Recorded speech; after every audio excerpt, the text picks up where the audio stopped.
Well, ladies and gentlemen, I'd like to say hello and welcome.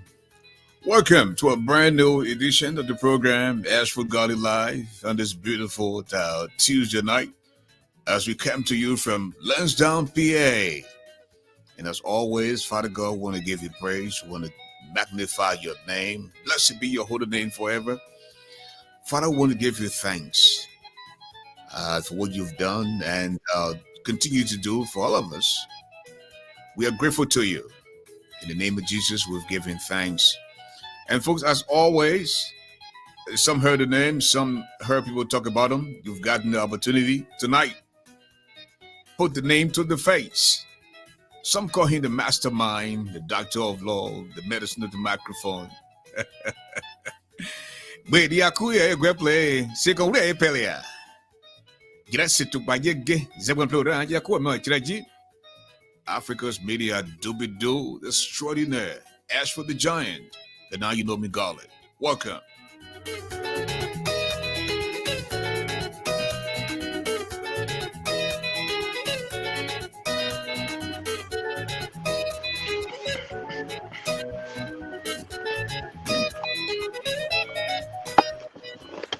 Michael Bobby Bull is in the building, and I'd like to say hi to you, brother and friend from ATL. Gentlemen, hello and welcome to the show. Starting off with Dr. Fisk. Welcome to the show. Thank you, Ashford. And I want to extend my thanks and appreciation to the viewers out there for taking time off their business schedule. I hope this edition meets up with your expectation. Thank you. Pastor Added.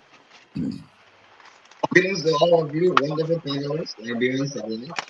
Thanks for tuning in and allowing us to talk about our country together. You're not audible enough. You're not audible enough. No. Can you hear me better now? No. You still sound muffled. All right, let me go out and come back in. Is that okay? I think you need to do that. Okay. Well, Elvis Morris. Thank you, Mr. Garley. I just want to say good afternoon to everybody. Good afternoon to our fellow panelists. Good afternoon or good night to our president, Wekube. Big man walking. The bona fide genius of soccer, of football as we call it. So looking forward to a good show tonight. Okay. Well, again, Michael Bobby Bull, please join others and please share the video. And I also see Jan Tiko Volule. Yeah. How you doing? Share the video. Okay. We'll bring in Pastor Added to give his intro. Everyone. That is Addie, Pastor of Agape International Outreach Ministry. It's such a pleasure to be here once more to talk about our beloved country. Greetings to my friend and brother Elvis and Dr. Fisk. Okay, just before we get into it, we want to please at this time take a word from our sponsor. Lorenzo G Grace. Hems vocal Liberia number one vocal Liberia number one, right? Okay. The phrase, a new sheriff is in town, does not only belong to law enforcement. How about the introduction of Liberia's premier vodka, a quality and customized liquor for all occasions? Try the flavor of your choice. Ham's Vodka, Ham's Honey, Ham's Bitter, and Ham's Original Vodka. Ham's Vodka has no hangover. That's why they say Papa drink, Mama happy. Ham's Vodka is sold in all stores, shops, supermarkets, and entertainment centers in Liberia.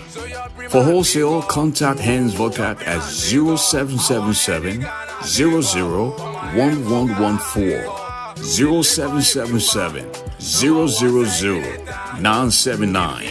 We can also be reached via social media on Facebook and IG at Ham's Vodka or www.handsvodka.com. In the United States, please contact Hans North America Incorporated at 610-543-9289, 484-888-1622, 484-755-8411. Hans Vodka is approved by the U.S. federal government. Hans Vodka brings out the real man in you. I tell you, in my boy, in my blood. Every time when I stay on the block, everybody knows it. We are stand. And forgot that number one. Oh, from Liberia all around. In supermarket store and everywhere. And forgot that number one. Oh. Okay, we're back, and this is Lexi Brooks Roberts. If you can get our signal, please introduce yourself.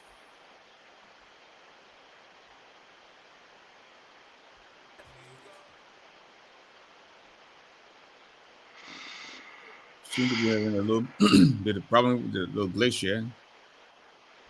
I don't know what's going on with this.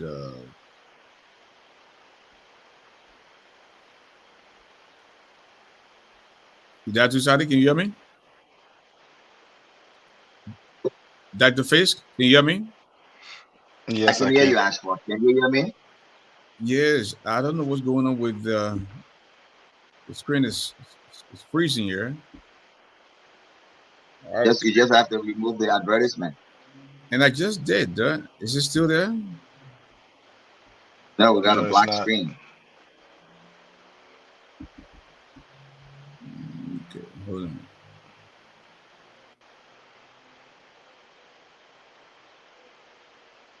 Great. JMB people trying to hack the show, Mr. Garley. Okay, Elvis, you're starting already. Say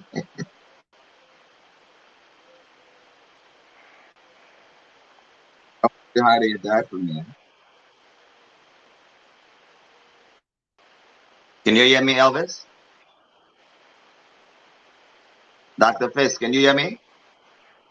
Oh, Claire. Yeah, I'm here. I'm hearing you. Sorry. Oh, Okay, okay. I think we are back, right? Right. Mm-hmm.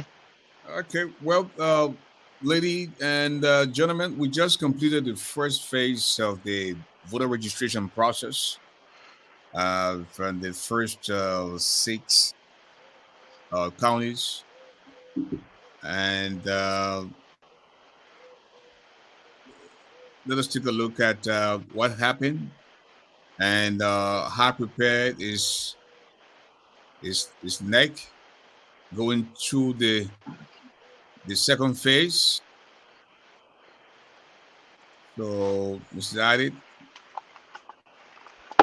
Well, it's quite a great thing that 1.4 million Liberians have registered, but I still think we could do more for a population of 5,300,000 people. And I'm glad to know that more women have registered more than men.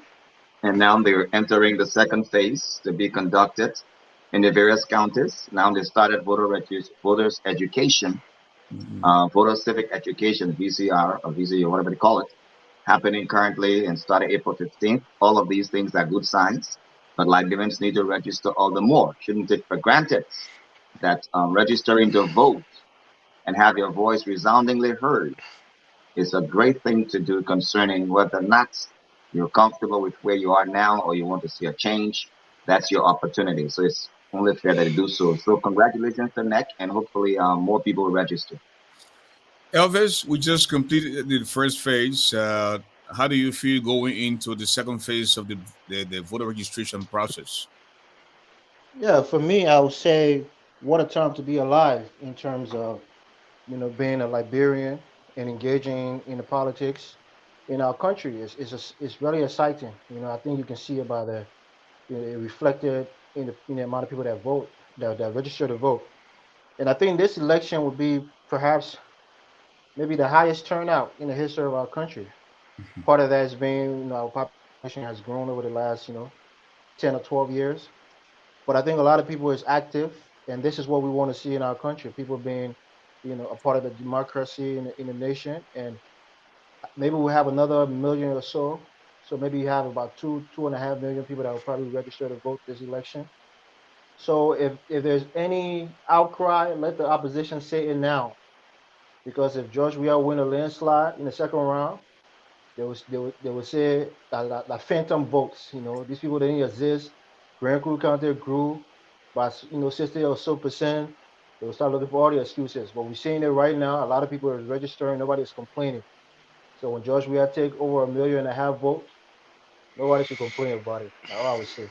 So thank God for the voter registration. Okay, Dr. Fisk.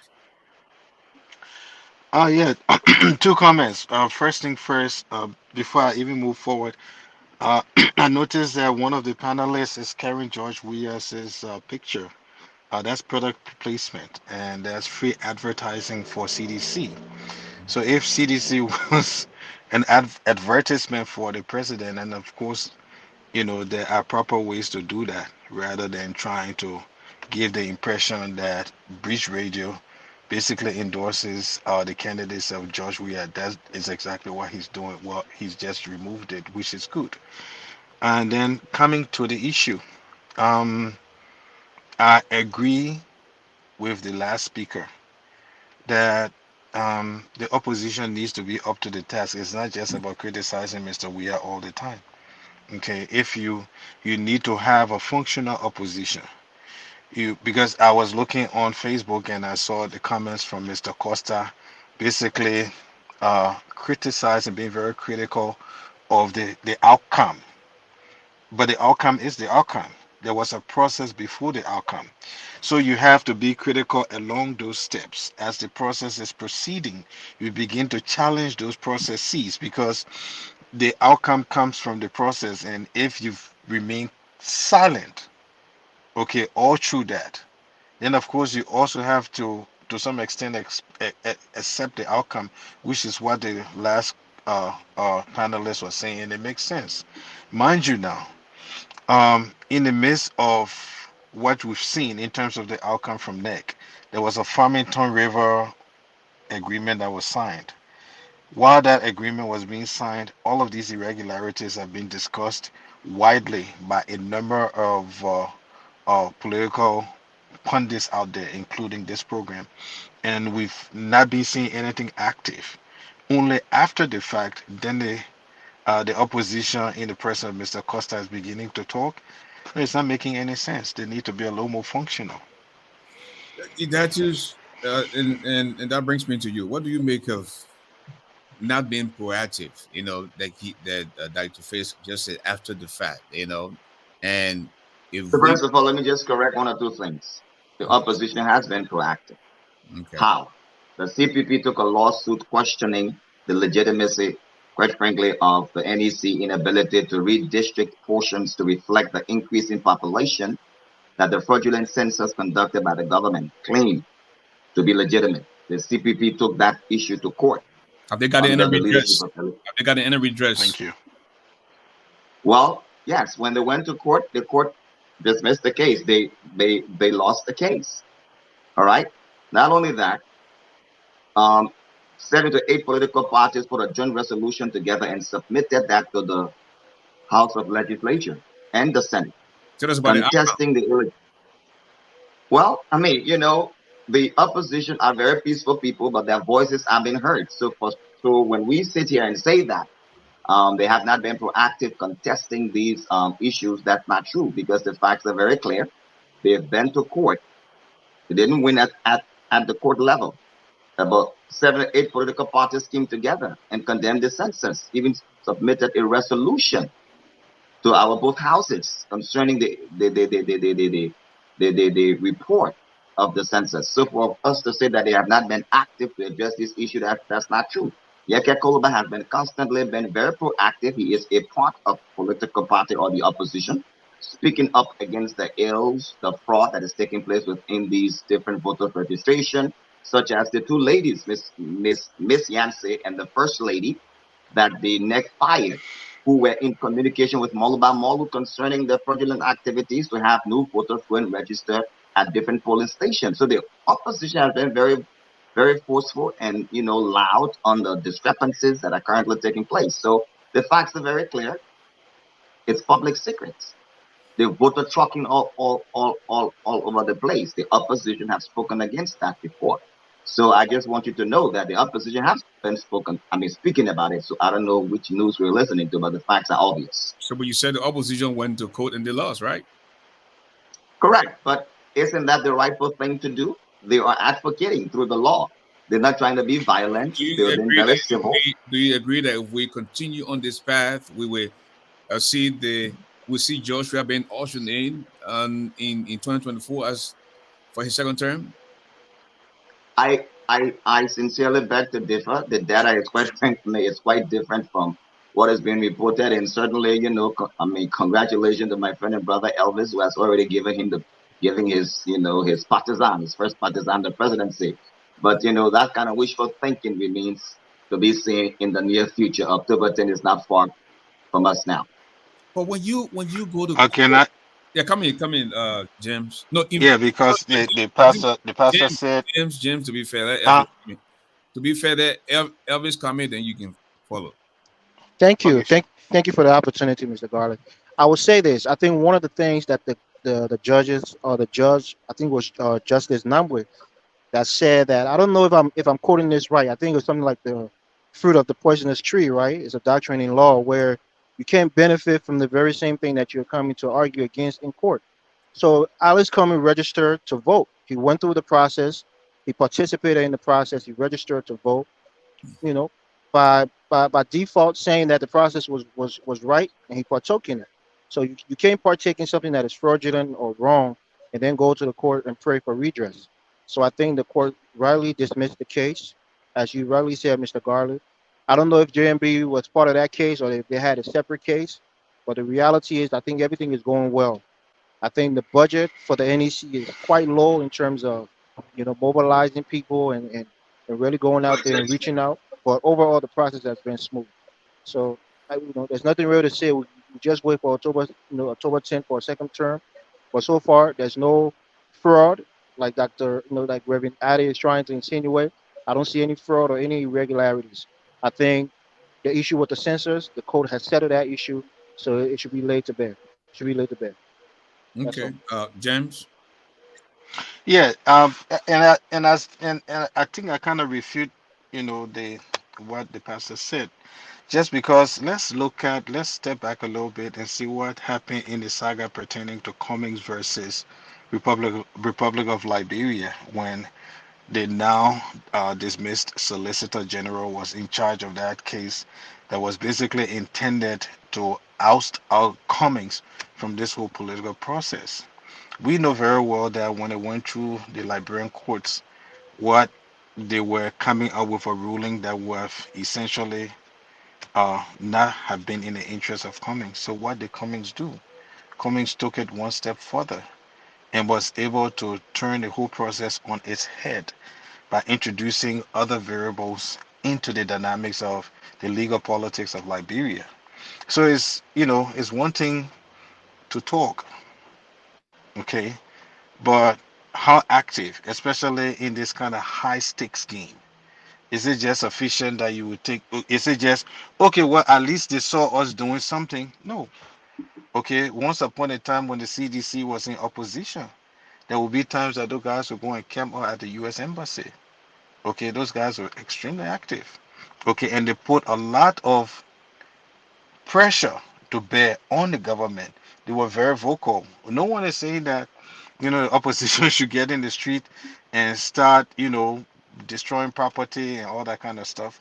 But there are ways that they can think out of their box. You have echo wars and the rest of it. Because eventually, when those results don't reflect what they want, these actors, these international actors, will be called into the process. Okay, so we don't have to wait to say, okay, well, the U.S. Send political observers to the polling station. No, that train already left the station. The basis for a fraudulent election had already been planted because people were just, well, passively advocating up until there was an actual election. So I beg to differ that, oh, well, the process had been smooth and the opposition had been active only because they took a case to the court that they lost. There could have been other ways to address it, and they have not. Okay. So, Dr. Fitz, can you please elaborate on what other ways the opposition could have done this? Because I they try just to use listed the what law. Cummings was able to do. I just listed Right, what but that's Cummings what was I able said to do. too. Correct. But that is what I No, but said. Cummings was that was a case for Cummings. It was not like the entire, whatever. It was just a situation where they were trying to oust Cummings. And so then what Cummings did was to be able to take those steps, think out of the box, to put pressure on the government to reverse whatsoever steps they were trying to pursue against him as an individual. Well, I'm a bit confused. The question of the Mm. statement that was made, it was opposition is inactive with respect to the malfeasance that's happening with our electoral process, such as the census that was done that quick, the reporting of the numbers in light of research done that the people in the southeast population was lower than the people in the west, but the census said that increased. Secondly, the very fact that in the midst of all that is happening, the underfunding, the CPP took it to court. 7 to 8 political parties came together to register their resentment, their disdain, their rejection of these results by submitting a resolution to the national legislature. You're saying that is not enough, or better yet, they should get in the street and start demonstrating because they're being No, I did civil. not I say mean, that. this part of the no, no, I'm just wondering aloud because you guys keep saying that they aren't doing nothing, but they've been doing something.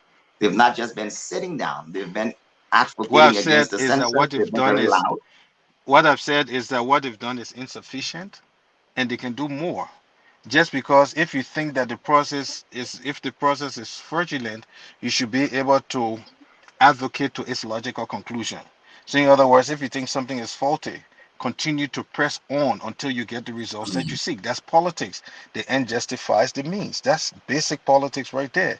So to sit down and say, okay, well, we present a resolution, but that train is still going. No, it shows that relatively speaking, as a matter of degree, you're really not doing anything. You are sitting there, and something that will be a disaster for you is going right in your presence, and you see it, and you say, "Well, I did some resolution. So since I did some resolution, and I categorically denounce it." What does it tell you as far as the outcome? It tells you that even that outcome that come, you go ahead and denounce it, but yet it's still we are going to be president for the next 6 more years. That's what it means. Can I Well, can I I come mean, in? Yeah, come in, Elvis. Then we'll take a well, look at these numbers from the first Right. Mhm. And segment. I just want to say there's nothing to fight against because there has been nothing, that has been proven to be wrong. The reality is, like Reverend Addy was saying, you're looking at growth by percentage. You're not looking at overall growth. So, for example, in Nimba, there's over 600,000 people there compared to Grand Cru, where there's I think 160,000 people. Their percentage of growth is higher than that of Nimba, but that's to be expected. If you have 100,000 people and you added 60,000 people to that growth level, you're talking 60% growth. You have a million people in Nimba, and you added let's say 100,000 people. You're only talking about like 10% growth. So if you're looking at percentage, yes, it's higher in Grand Cru, but it doesn't mean that there's more people in Grand Cru than Nimba. So when people try to make the argument that the census was fraudulent because it says that in Grand Cru there's a lot more, there's a higher percentage of growth compared to Nimba and Lofa and other more populated areas, you know, that's just simple math. You just do the math and it makes sense. So I don't think you can That argue is any you can that is argue against making it in the court. assumption. That is making the assumption that there was no trucking that occurred during those times, during those sensor activities that went on. That is also to assume there were no other irregularities that were not brought out to the media. So that is to assume that everything went perfect, which I don't think. If a tree falls down in a forest because you're standing on the road and never heard the noise, does not mean to say when it fell, it didn't make noise. Oh, it made a loud noise. You just didn't hear it. People, Simple. people can hear things that's not actually there. So maybe people in the opposition are hearing things that's not really there. Sometimes you can hear a noise, jack, turn around, nothing really actually fell.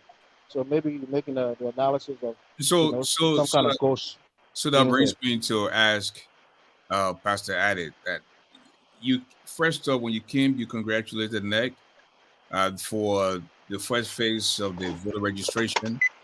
Uh, Mhm. so, in other words, you're impressed with the manner in which the process went, correct? No, I'm not totally impressed. I'm impressed with the numbers reported.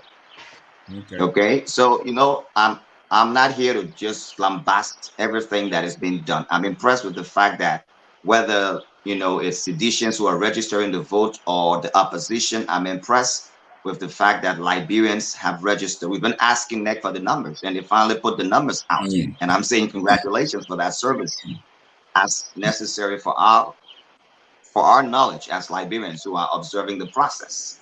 So, That's what this congratulations is all about. But that's not to say that the process was flawless. For anyone to sit here and say because the numbers are a reflection of a flawless process, it's not true. That means you aren't in Liberia. So where was Mr. Elvis when the NEC fired a lady who was communicating with Molba Molu to send the first-time voters to there? Where was Mr. Elvis when Miss Nancy was exposed about all of this happening? Where was Elvis? Or is it legal for census to be done, but there is no redistricting to sort of reflect the population in Congo Town or Bassa Community or Capital but Bypass then or Single Old Road? That's not practical. then that brings me to what that the faith said earlier. If, Uh-huh. if you notice that there's a little irregularity, talk about it, and sound the message loud enough so that it can get people attention. You don't do that, and you just But but Mr. Garley, the message was sounded. Okay, Mr. Cummings went to court with respect to the fact that NEC is unable to and the message reflect was not sounded enough. voters' registration. Then we are moving on now into the second phase without But this. so all right, so then the question becomes, what do you want opposition to do? They should get in the streets and shut the process down?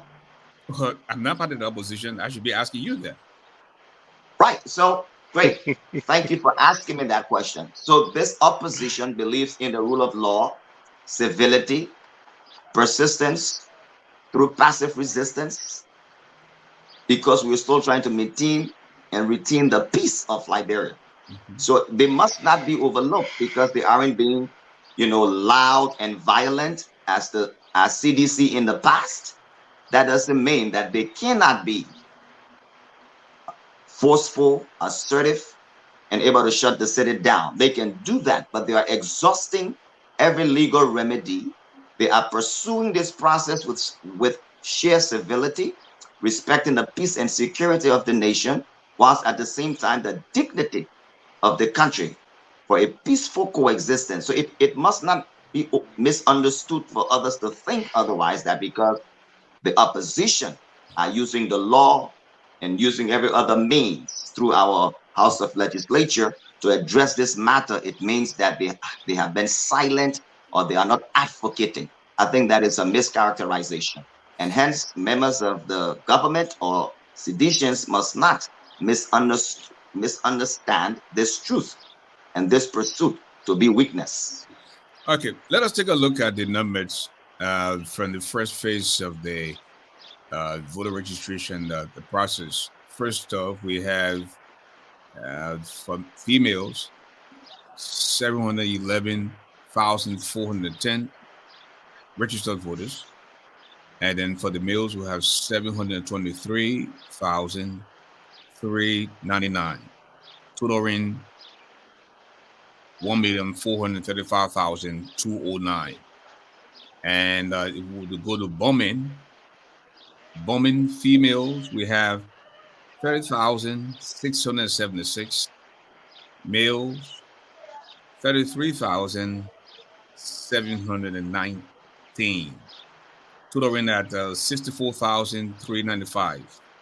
Bakolu 22,224 for females, and males 28,663, totaling at 50,887. Grand Bassa, females 78,712, males 79,000 and total is 157,712. Cape Mount males 40,424. Females, I beg your pardon. Females 40,424. Females 46,165. Tutoring at 86,589. Margibi. Margibi got more women than men. Females 92,438. Males 91,987. Tutoring at 184,425. So for the females, we have in Montserrat 446,936, and males 444,265, totaling at 891,201. And that's the result from the first phase of the voter registration process. Now, James were telling me earlier about some press conference that our friend and brother Henry Costa held today, asking for the extension of the voter registration process. And according to James, he also pointed out that there were some irregularities that went on during the process. James, want to open up with you, stating that, then we can swing around the room. Oh no, the only thing I mentioned to you off air was that I was reading, something on the internet in which Henry Costa was complaining about the outcome of the process. So that's why I said from the beginning that it's not just sufficient to wait until the outcome and then you complain. It's important to complain throughout the process because it takes a process to get an outcome. Now, are we interested in just sticking to a timetable, even though the timetable may have a number of flaws? No, we shouldn't do that. I am arguing that at the end of the day, if we end up with an outcome that is less desirable, it is very possible that that outcome becomes the source of complaint that could be elevated to such institutions as the ECOWAS or regional judiciary or whatever they have. It could be escalated to the UN and so on and so forth. It could be escalated to the AU. We don't know. Okay, but we also know that in Nigeria, the opposition had dissatisfaction with the results and they themselves, made some noise. But there's a bigger country and they have some other things that are objective to their own country. So I'm not arguing, and no one, in their right mind, given where Liberia is coming from, would be arguing that people should go by the CDC playbook and get in the street and be, throwing petrol bomb and all that kind of stuff. I think that's kind of a kick for a country that it should be progressing towards true democracy. So what I'm saying is that politically, legally, you can think out of the box. It's not just sufficient for Mr. Yeke Koluba to go and be making some statement. Is it not sufficient for or even this guy, Mr. Costa, to make statement after the outcome? It's important to continue to challenge the process. So instead of thinking about timetable, I say, well, this whole thing is supposed to be in October. Okay, so what if everything that has been happening has been flawed? Then October comes, then there's an election because your concern is that we stick to the timetable, but the outcome is flawed because of all of these irregularities, including trucking and the lack of redistricting and all that kind of different stuff. So that is my argument. So what I'm saying is that if the thing needs to be addressed, if it must be paused so that it is done right, then of course it be paused and it's done right. So that at the end of the day, the democracy, quote unquote, is not questioned. That's my argument. Stanik? Right. Yes. And what I'm saying is, counter to that argument, the opposition has been doing something. But the opposition is very much unlike CDC that will get in the street and throw caskets on their head, be very rowdy, riotous. The opposition have attempted to use the law. Unfortunately, in the midst of the reality that the census that was incompetently done to suddenly come out and give us numbers reflecting increase in the Southeast population, that it was reported used more contraception versus the region in the West. And yet you are saying that this is all legitimate. Okay. So 7 to 8 political parties, almost 10, quite frankly, came together and went to our lawmakers and said, listen, please do something about this thing because you all know the facts have been very clear. The compilation of these numbers are just not reflective of the reality. They did that. One of the opposition But members even went to the court. question I keep asking you here is, you Uh-huh. complained about the census. Yes. Okay. You went to complain, you got some ear, you got some redress or not. You came back and you continue with the voter registration process without getting or satisfactory result from the complaint you filed. There you go. Okay. So You're saying the right. census. So Now you're uh-huh. going on with the voter registration process. You saw a few flaws. You complained. You're moving on now to the second phase. At the end of the day, my thing to you, 2024, they're not talking like brainwave. My people, for the sake of peace, let him be the president. And we all sit by and see George got to be the president again for the next 6 years. That's my point. Okay. So right. So that that logical processing is a setup for is very serious problems because to assume that these people have not acted when the very government that is responsible for the transparency or fairness of these elections are acting in ways that are contradictory to the law, the constitution around free and fair transparent elections. It is a trigger for a serious resistance if those results are announced fraudulently. So we are acting now. We have exposed all of the problems within the registration. We have complained to our lawmakers. So this government needs to act and act now. But what you're saying is we are not doing enough to shut the process down, to stop the process. Listen, we can walk and chew gum, and we'll continue to expose these issues or problems within the registration, the fraud that is taking place. But we will participate in the process. But it does not mean that we can walk and chew gum. It does not mean that because we are participating in the interest of peace, debunks the idea that fraud isn't happening in So the midst of James, the fact. so James, if I heard him correctly, he's saying that we are talking now and you are not listening.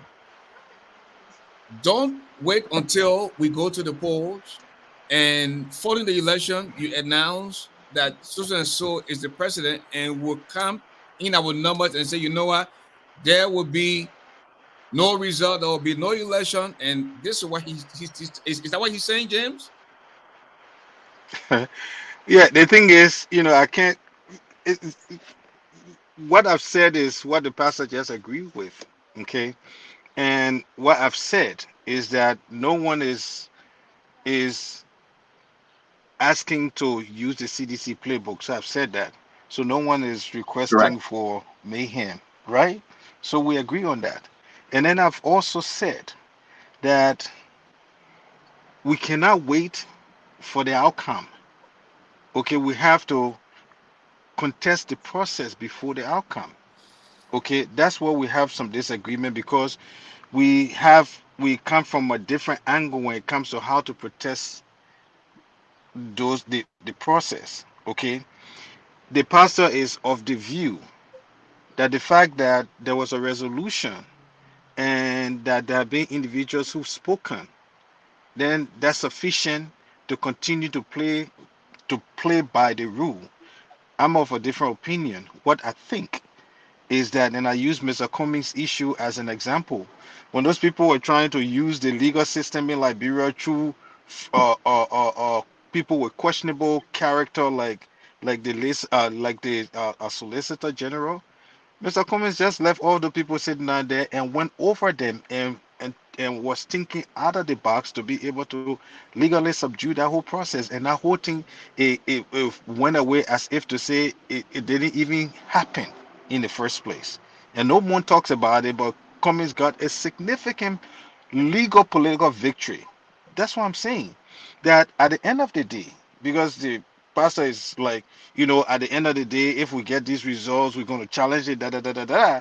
What I'm saying is that can even start now, because instead of being interested in sticking to a timetable, you have institutions that, in the end, uh, if things do go bad and the opposition decide not to accept the result, God forbid, they will end up taking that issue to those same places like the ECOWAS, like the AU, like the UN, and so on and so forth. So what I'm saying is that don't wait for the outcome before you decide to do those things. No one is saying that you need to take the primitive approach, put cascade. Nobody is saying that.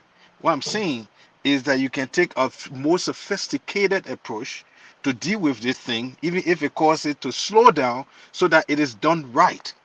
No one is saying, "Oh, go shut." Even if it's caused, if it needs to be shut down, then it must be shut down. But it must be shut down for extremely legal reasons. That is why courts put injunction on things, and those things that are put, that injunctions are put on, those are very important things as well. But if the thing is not being done right, people will petition the court and they put injunction on it, stop it until the process is set right. That's what I'm saying. Okay, please hold that thought. Then Elvis, Hidatus, and Miss Robertson come in. But let's go make some money first. Lorenzo, G Grace. Hems vocal, I pure number one vocal, I pure number one, right? Okay. The phrase, "a new sheriff is in town," does not only belong to law enforcement.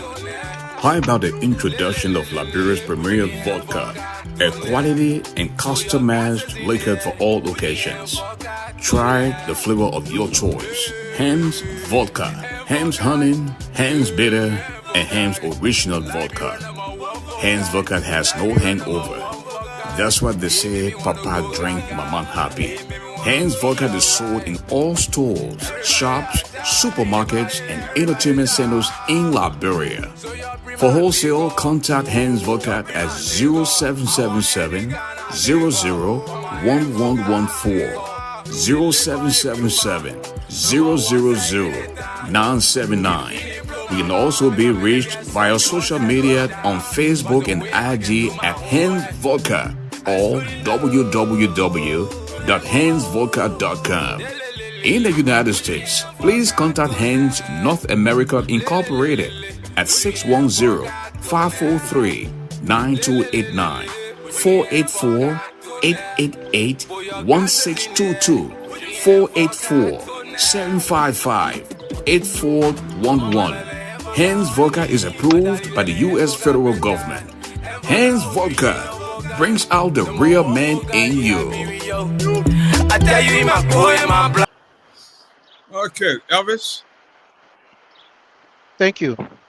First of all, I want to say I want to, appreciate the opposition for using the court system in this matter. I think it's the right way to go about things. And also, I want to thank President Weah for being a magnanimous and a forgiving president. When you can have people like Henry Costa, who was a fugitive from our country, being back in the country to enjoy his franchise as a citizen of our country. But secondly, let me just dispel this whole thing that's coming up before it even gets any wind behind it. This notion that the Supreme Court is southeastern leaning. I think the president only nominated one justice on that court, and I think that was Justice Kabar. People say he's southeastern because he's from, I think, Riverside or so. But the reality is most of the other justices that are there, the Chief Justice and I think Justice Namwe, were there before President Weah came into power. So when it goes to the Supreme Court, if it does go to the Supreme Court and they rule in favor of the president, nobody should say it was because they're from the southeast.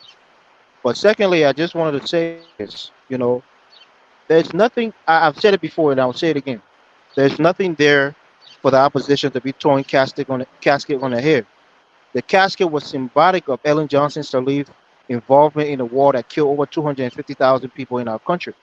So when people use the word like primitive, I take umbrage to that because it's like a dog whistle to say these people are unlearned and primitive and not civilized.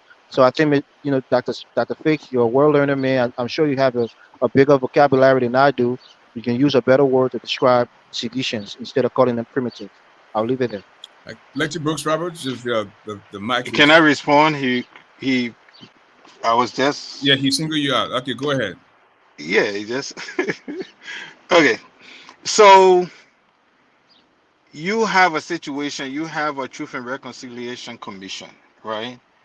That has gone through the process, and there were a number of people, and I think there is one person who's been in the media accusing George Weah of even participating in the war. In other words, providing support to those individuals that carry out the war. Okay, that hasn't been investigated yet. So you had Ellen Johnson Sirleaf. There were allegations that Ellen may have participated directly or indirectly in the war, right? Um, how does taking casket and parading the streets of Liberia and causing mayhem, how does that um, not be seen as a primitive act? People can indulge in activities that are primitive that don't necessarily suggest that they themselves are primitive, but the act in itself is primitive. You don't need a casket to parade in the street before you articulate that you have concerns with anything that you thought Ellen Johnson Sirleaf may have done in the war. Okay, so yes, I maintain that the action was very primitive. Okay, and the action is something called selective amnesia. So you think that, okay, well, we remember that some people were participating, but as far as we are concerned, other people were not. No, you don't do that. That's hypocrisy. So it's not just being primitive, it's not being hypocritical as well. So yeah, I mean, Tima's statement that the action was extremely primitive, especially from a country that had just, well, emerged from what, 20 years of civil war. What was the essence of throwing a casket in the street? You want to explain that to us? You want to justify that to us? Thank you. Yes. Lexi Brooks Okay, Roberts. I'll leave it there. Lexi Brooks Roberts. Yes. Good evening, my fellow panelists. Good evening, Mr. Garley. How are you all? Yes, I'm listening to the conversation, and you guys are on what the. I had a breaking transmission, so I'm not sure what the actual argument is. Okay, welcome to the show. Thank Is you. that just added? You know, I am still stuck with the fact that the opposition isn't doing anything. Where was Elvis when George Weah fired Mr. Wilmot, who was at the center for all of the religious problems, all of the irregularities at Legis? Where was Elvis when that happened? Where was Elvis when the Senate was petitioned and the international community? Is he truly telling us that voter trucking doesn't contravene the electoral laws as been practiced by CDC? Is he suggesting that when Yeke Koluba, as member of the opposition, would complain that members of CDC were intimidating people who were trying to register? How can he look at these things happening in broad, open daylight and claim that the process is so transparent and fair? And by the way, Ashford, this is how we often create dictators in Liberia. I'm surprised that my friend and brother Elvis is thanking the president of Liberia for allowing Mr. Costa to go home and be able to, exemplify his constitutional rights. That's how dictatorship starts. And it simply starts by these types of assertion and perception of our leader, as if to say, Mr. Henry Costa is not a Liberian, and therefore it's the farm of President George Weah when he can allow a Liberian to go home and live and be free. It's a privilege. Wow. Liberia is not a land of dictators. It's a land of law, and it will be a land of law, even though seditions are doing the best to turn it into an anarchy. And I would join the pastor in saying that it is the constitution of Liberia that allowed Costa to come back home, and that George Weah is not Please, Baltimore. allow me to Yeah. respond to that because Yeah, if come here, we, Elvis. Mm. yeah, if we can remember, I think Costa was the same person that used the word magnanimous, referring to the president that he dropped all the charges against him. This wasn't, you know, during the time of Doe or Taylor, who would just put a fiat on somebody's life, right? But the president actually, you know, told his justice ministry to drop the charges. He's the chief law enforcement officer of our country, and Costa was welcome back in the country. And I think he thanked the president. I think we all can agree to that.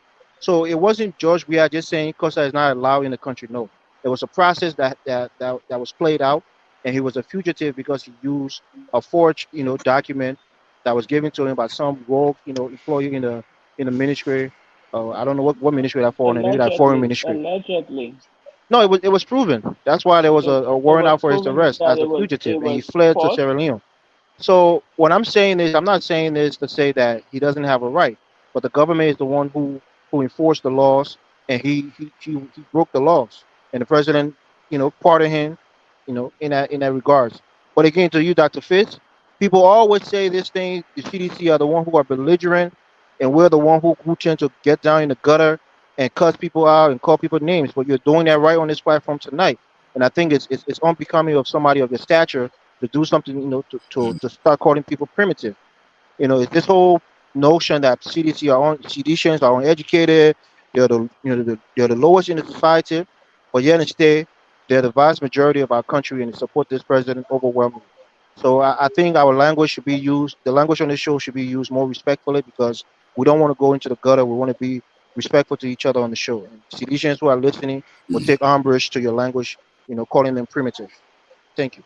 It, Okay. I'm sorry. Can I I would like respond to once more? Miss, interject. Mrs. You know, Roberts, Mrs. Roberts. Letty, I was Yes. attacked again. So let me Okay, respond if I will give you I respectfully. actually want to defend you. You said the hold on, act was hold on, Mrs. primitive, not the Roberts. people. Hold on, Mrs. Roberts. Okay.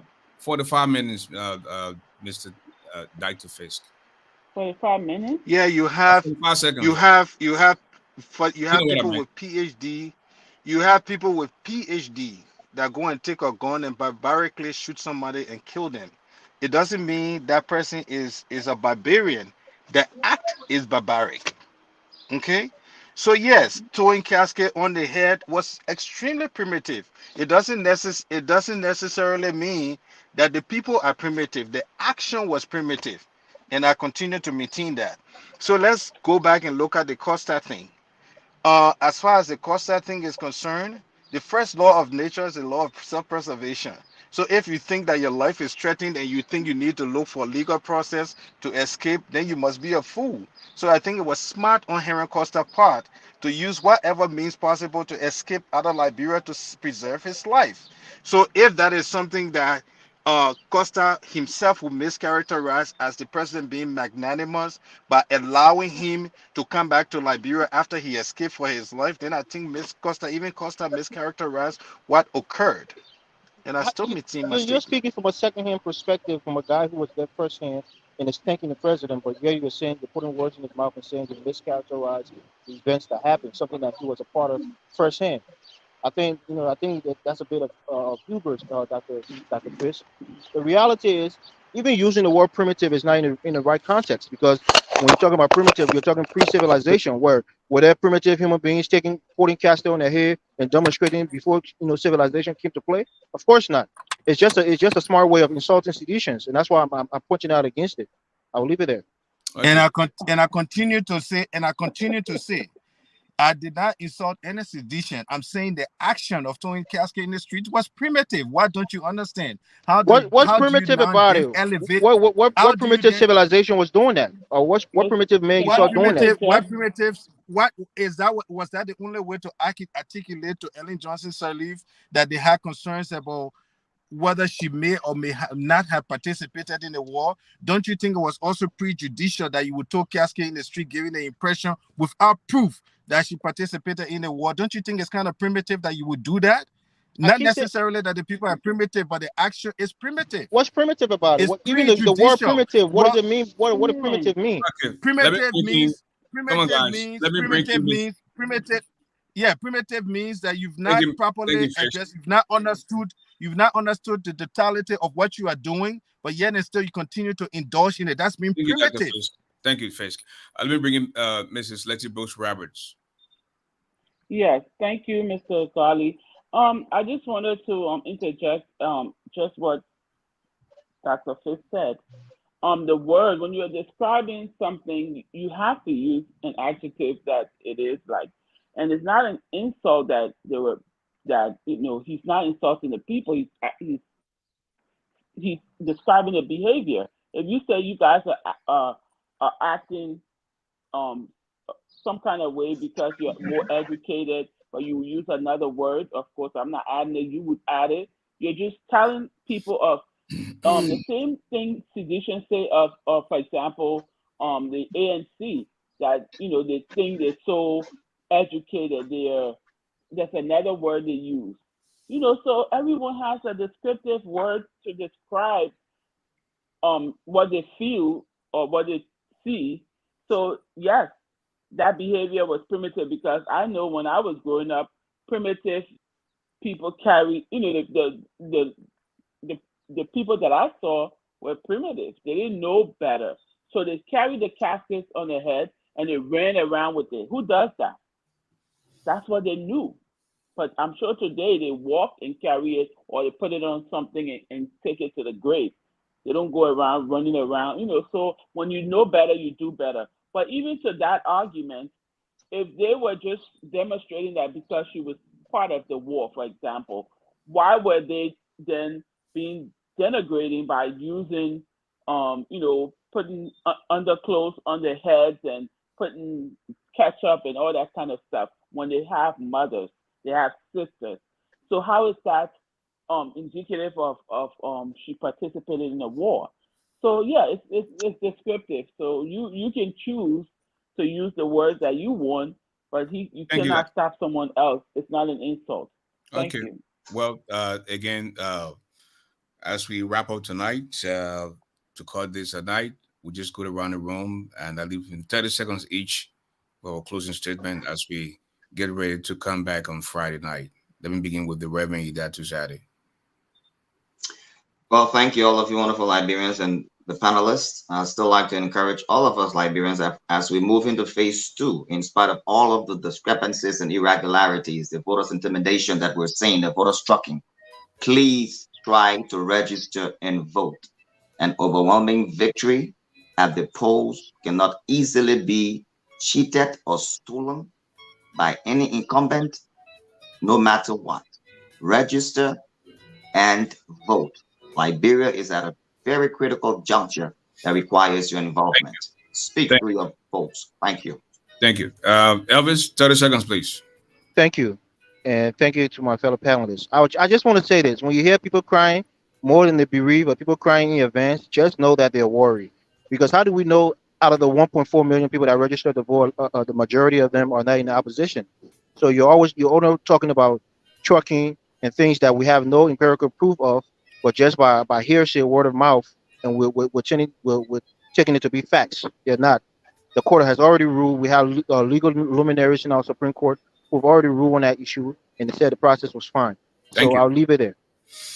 30 seconds, Dr. Fisk. Yeah, I think trying to use this platform as a way of trying to incite against individuals on this platform is completely unfortunate. Okay, before I became a doctor, okay, in the psychiatry, I worked as a journalist. Okay, and I have a bachelor's in political science and history.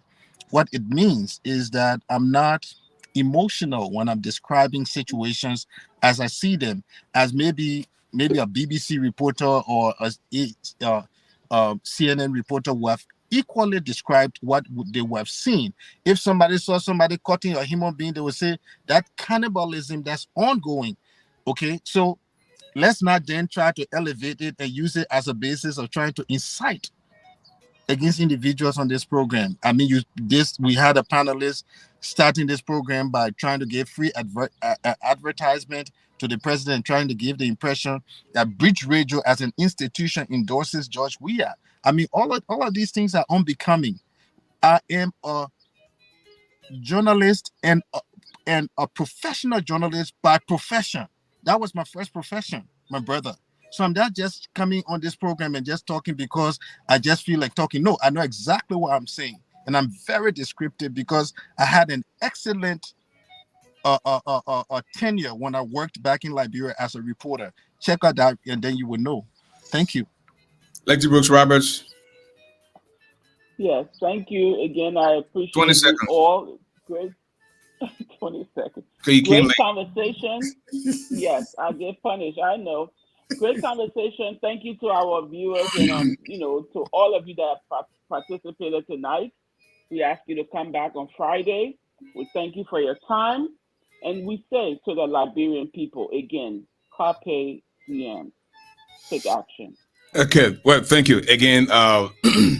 In addition to what my colleague said, James, Elvis, please, in the future, just refrain from promoting your your guy, your president, the genius that you talk about. Come here, and let us discuss the issue. If CDC wants us to promote George Weah, they can be our marketing department, like we said to the opposition and anybody else. This platform belongs to Liberia. It's not for any one particular person, one political party, or the ruling establishment. Just so you know that. Okay, Uh, I apologize. I didn't know I wasn't allowed to post as my avatar as the president pictures. I won't do it again. Thank you. With that, folks, we'll see you guys on Friday, same time, same place. Until then, this has been yours truly, Ashford Garley. Have a good night. Good night.